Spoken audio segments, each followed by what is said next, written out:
Oi, you. It's time for another episode of Dorothy and the Dealer. Let's tune into the conversation. I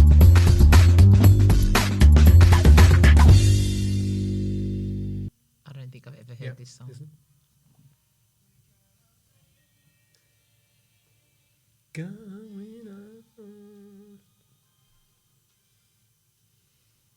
on. Great song. What is it? Mrs. Jones. Me and Mrs. Jones. Me and Mrs. Jones. Me, Mrs. Jones. I don't think I've ever heard that before. That was number one on the month that you were born. Yeah, December 19... That's 51 years 1982. ago. No, it was not 1982. December 82. December 72. 72. 51 years ago. I remember there were times I'd be putting my birth What? date down on a document. Birth date. I thought you said Bert. Birth date You down didn't on say a Bert. document. And people would look at me and go, oh my God, you're so young. And now I put my birth date down and people look at me and go, fucking hell.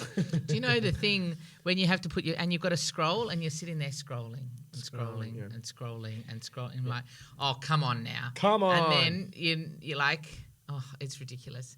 Do you know 1920 to 1976 is closer than 1976 to now or something like that? Ridiculous. Like 1920 to 1976. is closer to from 1976 to 2024. Shit. Or something like that. I don't even know if I've done the calcs right, but I saw a thing the other day about it and I went, oh my God. That's I pretty feel like I'm fucking getting scary. old. What So are we my talking kids about? say all the time, in olden days. So In back in the olden olden days, and I'm Yeah. like, what are you I talking get about? asked that too. And What are you talking my about? niece and nephew always telling me I'm having senior moments now, so it's great. I know that place, mate. I know. What are we going to talk about today? Oh, yeah. Marginalising, is No.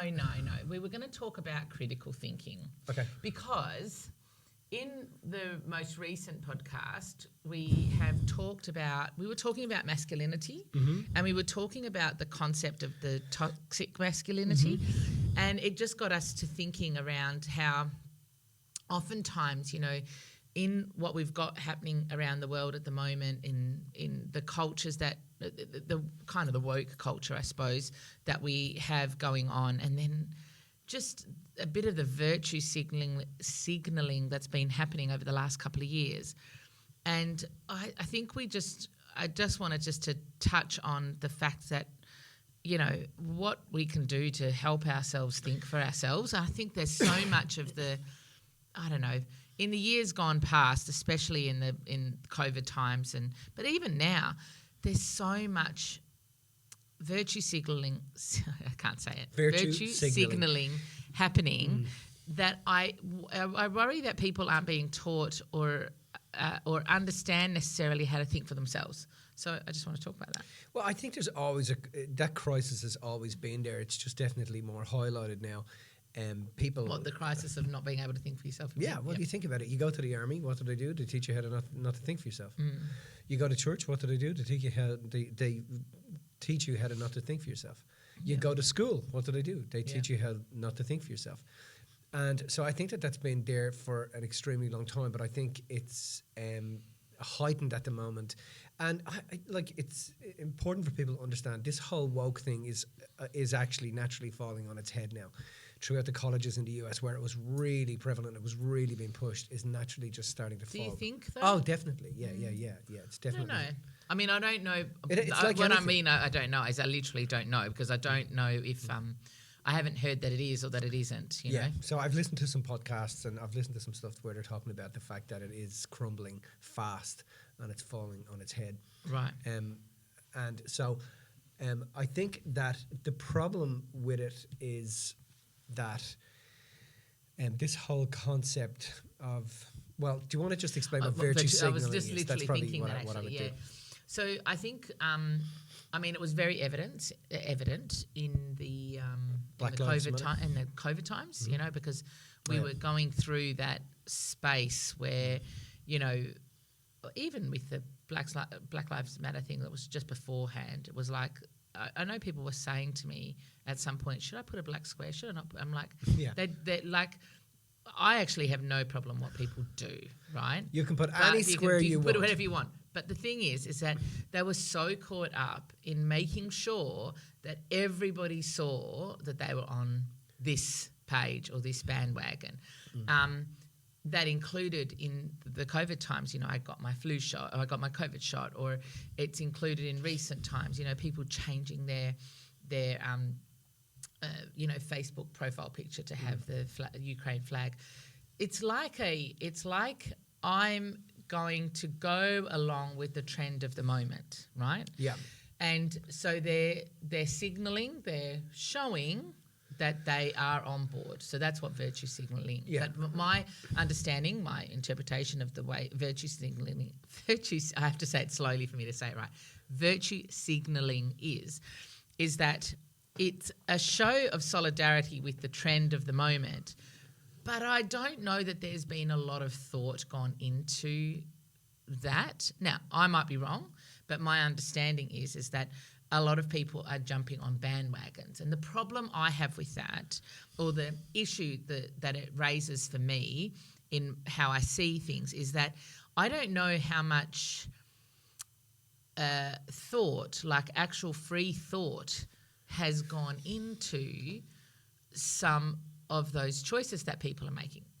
Again, it actually doesn't matter. We're talking about it here just to highlight, I think, the importance of being able to think for yourself. And I really got clear with that in the early days of doing this work, because I remember you encouraged the thought process, thinking for yourself. Don't agree just because I say. This is what we do with our clients now. Don't agree with it just because I'm saying it. Challenge it. This is my understanding of it because of X, Y, Z. And we openly ask people to challenge the concepts of the things that we lay out, because it's important that people don't just take things at face value. So what it feels to me is that when we're seeing that happening, at face value, taking not things any deeper than what it currently, what appears to be on the surface. So this is, this is the problem with tribalism, right? Tribalism. So what happens is that people want to go along with the tribe. Okay. Is that what you mean by tribalism? Yeah. They want to go. So tribalism has good elements and it has bad elements. But when you have this, people wanting to go, should I put a black flag up, or should I not put a black flag up? Should I put a pride flag up, or should I not? Should I show an image of where I've been jabbed in my arm, or should I not? People are doing that because they want to go along with the tribe, because it allows them to feel that they're not marginalized and that they're not separate. And when that's happening, it's they do it in the guise of morals and ethics and rights and wrongs. And then what happens is the thing they're trying not to do is the thing they end up doing to other people who just don't want to go along with that. This is actually one of my big things, is that you want to. I've written articles around it that you are attacking. Like, you see a picture of somebody who has killed a creature, a rhino, right? And all the comments underneath that are, he should be shot, he should be killed. And I'm like, you're doing exactly the same thing. Except to a human. You're just doing it to a human. And there's no, and again, this is just something that you see online. This is not, at the end of the day, is not reality. Not that it's not reality. It's not something I have to worry about in my day-to-day life, other than the fact that my intention for myself is to look beyond what I'm being shown so that I can see and make up my mind for myself about a thing. And it appears to me that what you're saying here as well is that based on the tribe and based on the validation that people are getting from the people around them, that they're going along with that instead of thinking for themselves. Is that what you're saying? The cost of critical thinking, the cost, and tribalism is a cost of lack of critical thinking. Yeah. And what happens then is that when people do that, they jump on, and it gives them something to talk about. So it gives them connection, It allows them, drama is a great statement, is drama hot wires connection. Rather than the person, talking about things that inspire them to connect, as opposed to things that are desperate in the world. And like that has its pros and cons, because you can then marginalise your family, you can then marginalise the people around you that you love, but also you're doing it based on information that is non-substantiated and completely misinformed. And you're relying on fraternities and organisations that profit from the fact that you will jump into a tribe and you will start to marginalise other people, and it becomes all about clickbait. It becomes all about money. So one of the ways in which to create a great business is to create a problem and then become the solution for that problem, right? Hey, this is a problem, and now I have a solution for that problem. And so that seems to be what happens. But the cost of that is that you don't actually connect with people. Yeah. In those scenarios, you can't connect with resentment and anger and bitterness. Well, yeah. So now we're falsifying connection. We believe that connection is all about being right. Yeah, or having the same idea. Do you know what I mean? Like it feels like there's the discourse and the disagreement and the I have a different viewpoint than you, but we can still be friends is kind of dissipating. There were times, and for me, like I think that I wasn't always like this. I think there were moments where I was really staunch in my this is how I see it, and da-da-da. But for the most part, and for the most part of, let's say, the COVID scenario, I felt like I was quite open. I had my moments, but I felt like I was quite open. But I felt like there could not be any discourse. It was like there was a group of people that were, I am getting it and everybody should get this vaccine.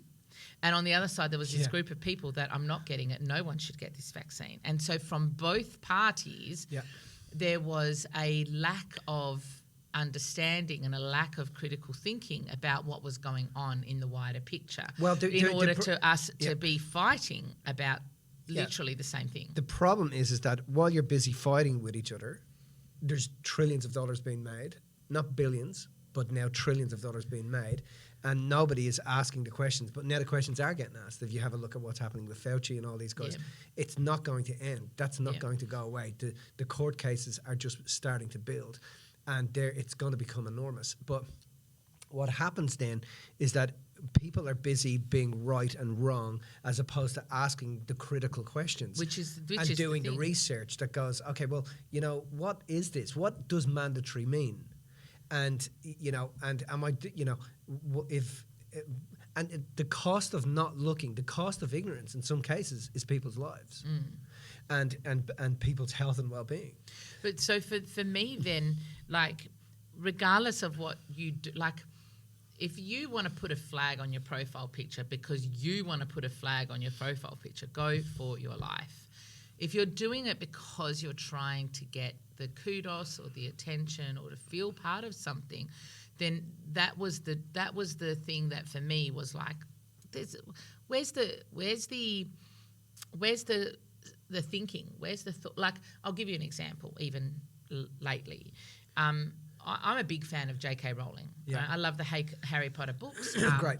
But I find myself a bigger fan of her at the moment because she's quite staunch in saying things as she feels, right? And for somebody in her position who's getting a lot of heat to do that, she's coming out and really backing females in having their own private spaces and parts of society, including women's bathrooms, women's sports, things like that. She's quite vocal in that. Yeah. And what I love about it is that she's just doing it regardless of what anybody else is thinking. But even from people that I wouldn't have imagined it, they're saying things like, I liked the Harry Potter books, I don't like JK anymore because she's transphobic, right? And I'm like, okay, I don't see that. I see it differently. And couldn't quite, like, I was watching something fairly recently, and this guy was doing a teaching exercise, and one of the kids was saying to him that he perceived that J.K. Rowling was transphobic. He said, okay, let's use this as a lesson in critical thinking, right? I'm not going to say I agree with you or disagree with you, but I'm going to ask you qualifying questions. Let's figure out what's going on.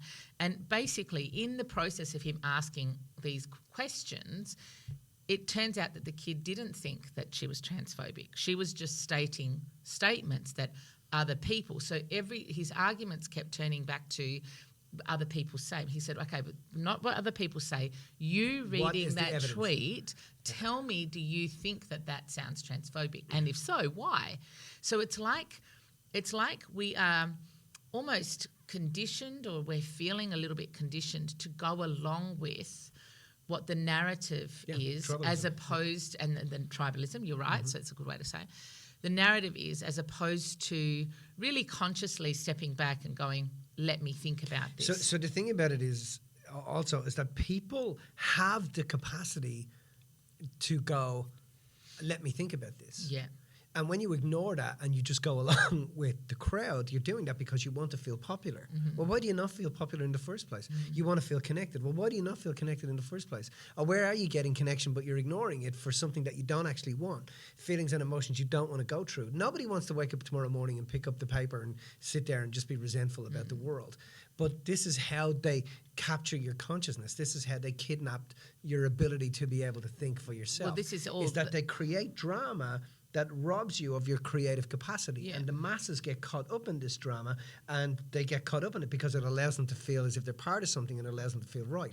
You have no idea. Most people have no idea what J.K. Rowling said, what the tweets were. Most people have never even looked at them. When they're arguing those points. Yeah, and if you look at them straight away, you're going to realise, holy shit, I was just hoodwinked. I was just fed this nonsense, which is completely misinformed information that is just not true. And I think that if you really want to make an impact, you're better off doing it from that critical thinking standpoint, because if, let's say, you do have a real affinity to support trans rights, let's say that's something that is big for you, and you just jump on a bandwagon because what other people have said, your argument is going to be lost completely, instead of being well written, balanced, researched, and understand what she's saying and argue a different point. Does that make sense? What happens is that we resort to, I don't know, like just this stereotypical like threats and frustration and all that stuff going, and so therefore no proper discussions or discourse can be had, because it's like you can only be friends with people who think the same as you. Do you know what I mean? Or you can only have conversations with people who think the same as you, because your arguments don't stand up in the proper discourse. Yeah. Does that make sense? Yeah. Now, that doesn't mean that you can't, like, for most people, when that's what happens. The arguments destruct when they're actually being asked to think critically. When you're asked to think critically, if you actually see that there's a problem, you are going to have more impact when you can state your case from a balanced perspective.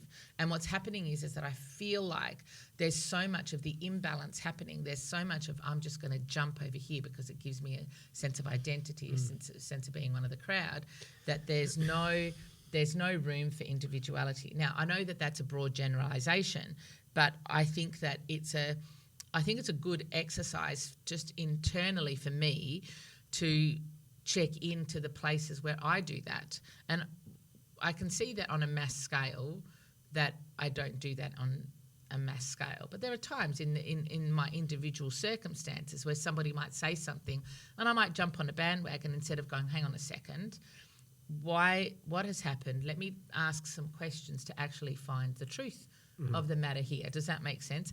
Because I think that the danger of not thinking critically is that we lose our authenticity. We lose the thing that makes us us. Do you know what I mean?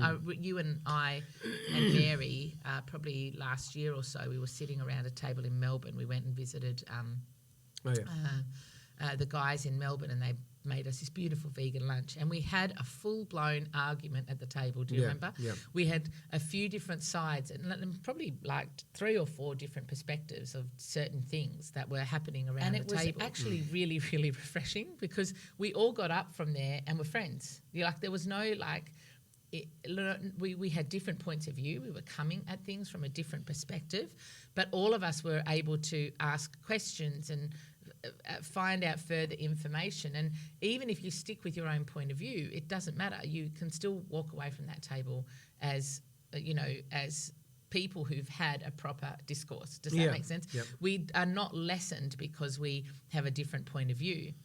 Yeah, I think that when you have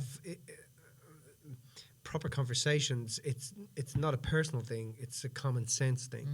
And when there's no common sense, what happens is that people just jump on bandwagons, and this whole, people don't understand the ramifications of some of the mental health issues that come out of this, some of the threats to society itself. We need certain elements of society to be marginalised. We've always needed that. The lioness, keeps her cubs away from the hyenas because they'll get eaten. Yeah. Understand? So you need to be able to, know where you want to thread and know where you don't. And people think, everybody needs to be accepted, but they don't realise that you can't be biased with that. That has all sorts of extremities to it, because what we start to look at now is you see now that pedophiles are starting to push for their own flag. They're starting to push for their own position in society. They're not calling them pedophiles at the moment. They're calling them minor attracted persons. Which is fucking insane. It's just fucking insane. So what happens is that when we jump on a band, so this is where I see the issue. And you have to understand, the bandwagon can be both sides. Just because I particularly agree with, let's say, the non-being vaccinated, right, doesn't mean people don't jump on the bandwagon there too, right? So that's very possible. But let's say as soon as you start allowing certain things, right, other things become more commonly accepted. And then when we don't have the option to critically think that, it becomes a point where we naturally have to go along with something that doesn't fit, which is this, right? So I think, even parts of the gay and lesbian and trans community have been isolated because they don't follow the narrative that says everybody is, whatever the next extreme part of the narrative. That's just another thing that's being hijacked on top of this aspect. And there's a whole subsection of that community that are not on board with that. But so then they get marginalised as a result. Yeah. So it's I think, look, we're talking big stuff in terms of worldwide stuff. I think when it comes down to an individual, I think what we need to do on an individual basis is demonstrate as many times as possible, in as many situations as possible, the fact that we can think for ourselves. Yeah. I think being able to teach our kids that, being able to demonstrate our children, do you know what I mean, helps significantly. Oftentimes, your kids or some other kids will come up to me and say something, and I'll ask them, why do you think that? Yeah. Right. Lexi said something to me the other day, and I said, why do you think that? And she said, because I found out about this and this and this. She does her research around stuff. And I liked that because, firstly, she didn't just say it because everybody else was saying it. She'd backed it up by asking different questions. And if that's the case, then going forward, she'll back up her other statements by asking further questions. And I think we have a responsibility to ourselves to lead the way in that respect. So to encourage discourse, to encourage disagreement, to encourage having relationship with somebody who has a different point of view and being able to get up off the table as friends. Do you know what I mean? Me is asking questions. So, something happened with me the other day and I remember feeling, whoa, hang on a second, this was not okay. I don't like the fact that this has happened with somebody in my family. And I was like, but that's just me being closed to that situation. So now instead of being closed to that, I have to ask questions. So I have to ask questions to see if I'm going to get a different response because it was hitting close to home because something was happening in the family as opposed to outside. So my point is that I think we're being called on to think for ourselves. It's not a bad thing, Mills. You're right. I think that these conversations are important. You're always going to have people who will just be sheep and go along with the crowd. Yeah. You're always going to have that sort of stuff. But if you're truly intelligent enough, you will not get involved in any of that stuff, and you will not encourage it Because your consciousness is getting hijacked over to that. But it's also been, the problem is it's happening in schools now, and it's happening with our children, and it's been disguised as acceptance, right? And things like, this child identifies as a cat. Now, what parents don't realize is that when you do that, what you're promoting in the child is dissociative disorder. But you're also promoting, because a kid, right, will come back to you and go, that kid is not a cat, that kid is a kid. And you're saying to them, no, it's a cat. Yeah. So now they're not learning to trust themselves. Yeah. They're not learning to think for themselves. Yeah. So where I would be doing that differently is like, well, what do you think? How does that look for you? Like, do you think it's possible for a child to actually be a cat, or are they just behaving in that way? Right. And why do you think they're behaving in that way? Always asking questions. When I was having that conversation with the kids, I said, how are the teachers talking to you about that? And they said, well, this kid feels as if she's more cuddly and she's more courageous if she's a cat. Mm-hmm. So the disguise is that if I promote dissociative disorder in this child, they're going to feel like a different person. So they're fracturing the child's personality, their psyche, and their sense of self, which is exactly what happens for people who are schizophrenic later in life. It happens at a younger age because they're dealing with pressure situations, and as the person that they are, they can't deal with it, so they become another personality or they become another person. And so that promotes mental illness within the family. But nobody tells the fucking parents that. Nobody turns around and says, okay, if you do a little bit of research, if you just, not much, but if you just look at what the key causes of dissociative disorder are and mental illness, you will see that it is generally where the child is not able to emotionally adapt to certain pressures that are happening in the family. The child should not have to become a cat to feel as if they're cuddly or warm or loved.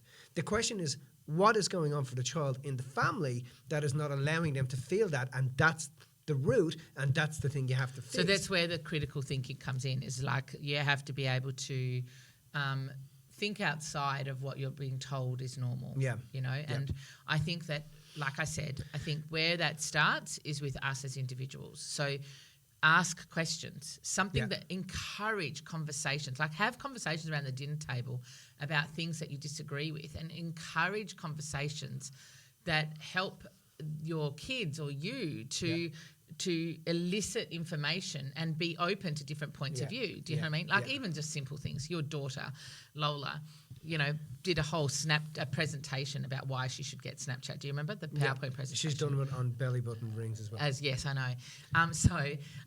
She hasn't got a belly button ring. No. The presentation wasn't that great. Wasn't it? No.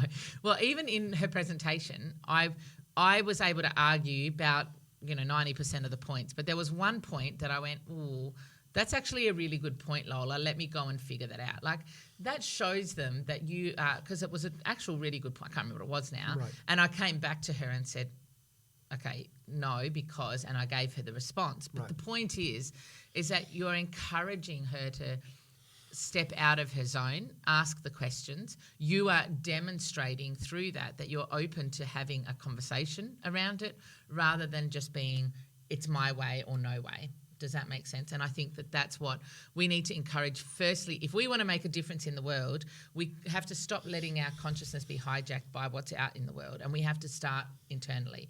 And that means asking questions, being in discourses that are confrontational or that have disagreements, encouraging our kids to disagree with us and be able to have conversations and share information that might be contradictory to how you think, because that is all what's going to help us as firstly as individuals, and then ultimately step up and start to think for ourselves again, in my view. Yeah, I totally agree. I think it's. I don't think it's shocking when that sort of stuff starts to happen in society, and you're thinking, what the fuck is going on? Yeah. But what we're seeing now, as I said, is it's starting to fall on its head really fast, and as a result of that, I think what comes out of that is these conversations, which is to encourage people to actually realize, ask questions. Don't be afraid to ask questions. The minute you stop asking questions, you literally kill your consciousness. You know what was really good for me back in the day is that we would have to, because I was on the debate team in high school and I loved debating, you can tell I love talking. But when we were given a topic that we didn't agree with and we had to make arguments for the opposite side, it was phenomenal because it pushed you to see it from a different perspective. It may not have ultimately changed your way of thinking, but it gave you a sense of compassion and understanding for another point of view. And I think that's what critical thinking is all about, is not just going, hey, I'm just going to go along with it for the sake of it. I'm actually going to look deeper. The other thing I'll say to that as well is that, you know, one of the things I say to my kids all the time is that eagles fly alone. And if you're going to critically think for yourself, you're going to have to understand There'll be times for sure. You're not going to fit in with the tribe, because most of the tribe are just asleep. Yeah. They love, you know, they love the media, they love the news, they believe everything they're being fed and told. They don't believe that for 1 minute that they're, you know, pharmaceutical companies, banks, organizations are there to get them, and that they don't believe that, they believe that everything they're being told about that stuff is true. And you lose your capacity to be a great leader when you join. Well, both sides, Mitch, right? Yeah. Either side. To say it's all good or all bad, either side is, you lose yourself because nothing is so black and white. There's got to be balance in there somewhere. Yeah, very good.